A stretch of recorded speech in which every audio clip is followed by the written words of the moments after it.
Hi, welcome to the table. Want to try something a little different?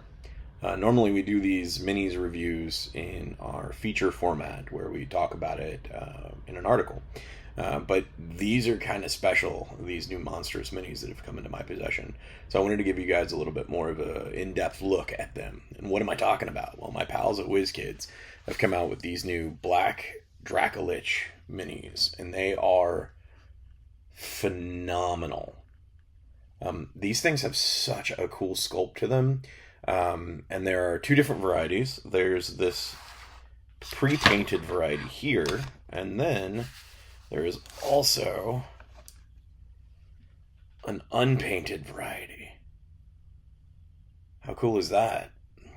And these are gorgeous. Now, we'll talk about the unpainted one first, because I think this is particularly cool. The unpainted one is exciting for me because I've wanted to paint a Dracolich for a while now. I'm a very big fan of the undead dragon that it's in its hunger for power. It sort of has sold its soul or bound its spirit to a gem or an item, some sort of phylactery, right? So it can live even longer than its normal lifespan. And dragons are pretty much immortal. Unless, of course, they get slayed in some way. But for this sort of vie of power to kind of tap into the necromantic arts, they typically will sell their souls or do these diabolical rituals or sort of, depending on how your storyteller wants to weave their tale, they perform some profane rite and they can sort of bind themselves to a gem, right? It serves as their soul anchor. And these beautiful undead winged creatures basically can continue their wrath and destruction until the gem is destroyed. It kind of makes them, like a vampire or a lich, which Dracolich makes sense, right? I've always been a fan. I think they're a super rad type of villain, especially in the tabletop RPG space.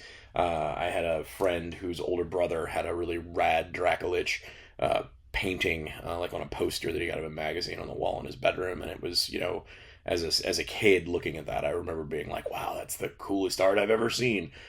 So these things have always kind of sparked imagination for me. I really enjoy them. And WizKids has done a great job with these minis. The unpainted version has this beautiful semi-transparent, you can kind of see it here, spectral energy that runs down the neck into the rib cage and then along the tail. It's a black dragon, so it has the typical crowned horn. And then the spectral sort of semi-transparents are also present on these wings, right? So it frames out the bone wings, which makes them less delicate because they have these cool semi-transparent hard plastic kind of weaving them together. So from a practical perspective, it's a very smart move. But it also gives like an extra level of ghostly apparationness to it, which I really like. And I've wanted to try some new dry brush techniques. And I get a little intimidated because my hands shake sometimes. So I get a little intimidated with smaller minis and painting them. And since this is such a big mini, this is going to be rad because I can go in and try some new techniques with shading, do a couple washes on this semi-transparent bit, and just kind of get this to turn out how I want it. I know it's a black dragon, and I have some ideas, some synth wavy, maybe pink ideas that I really want to try with this and see what I can get it to do. So this is a spectacular mini. These are on pre-order, the unpainted version and the pre-painted version, which I'll show you in a second. But yes, super cool. Now, the pre-painted version, also rad. I love that WizKids does pre-painted minis as well, because sometimes, like I mentioned earlier, excuse me, my hands shake. And so it can be hard for me to if I'm in the mood to paint or whatever, sometimes due to my disability, things just get a little jittery. I don't want to make a mess of a mini. That's no fun, and it just frustrates me. So especially for people like myself who may have those sorts of concerns or limitations, pre-painted's awesome because this on the table. This is gorgeous. What they've done with the pre-painted version, you can see the semi-transparents aren't clear here.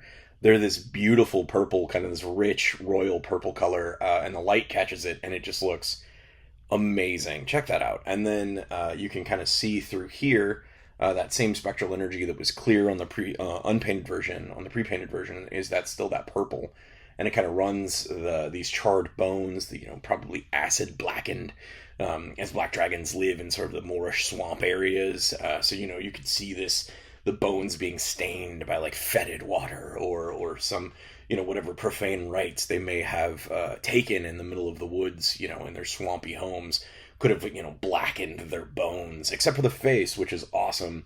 It's still that bone white black dragon face with the iconic crown, and then this has some really cool pops of violet that come through the eyes and the nose. They've really done some attention to detail, even in these pre-paints. This is awesome. The teeth are blackened, the fangs look really good, and the claws are really fantastic, especially on the front arms. Base is very durable. You can see I've just been moving this around, and this is fine. So this is gorgeous. This is going to look rad dropped at the table. Both of these you can pre-order right now at WizKids.com, which is great. Get yourself some of these for the table. Definitely something terrifying to drop on your players. So yeah, I think these are cool. Until next time, do you have any new minis that you're working on? If you do, drop them in the comments. Let me know what you think. If you want to see more kind of reviews like this in video form as opposed to an article form, let me know, and we'll make those happen. But yeah, thanks for watching. Bye. Man, this thing's cool.